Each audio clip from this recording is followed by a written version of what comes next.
maquiador, usa autobronzeador e faz locução numa rádio do Rio Grande. Para! Cadê o gritinho aqui?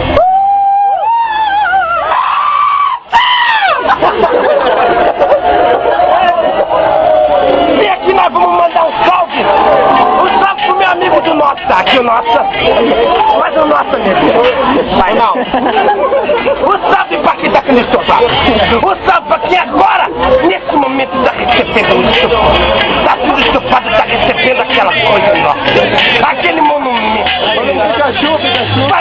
Mostra o Pikachu aí. Mostra, tu fala Pikachu. Pede o Pikachu quem quer.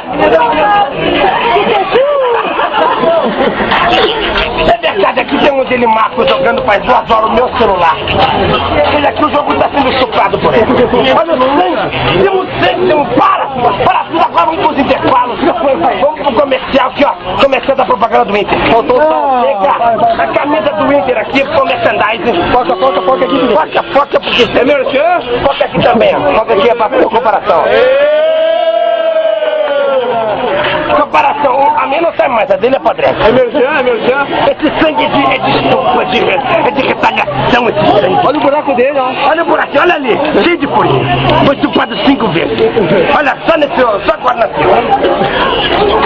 Tá, acabou. Não quero mais. Ah, vou mandar um salve pra quem, cara? Não sei, eu conheço ninguém. Todo mundo que eu conheço tá morto. Meus amigos estão mortos, estufados aqui. Entendeu? Só tem igual de estupro, né, cara?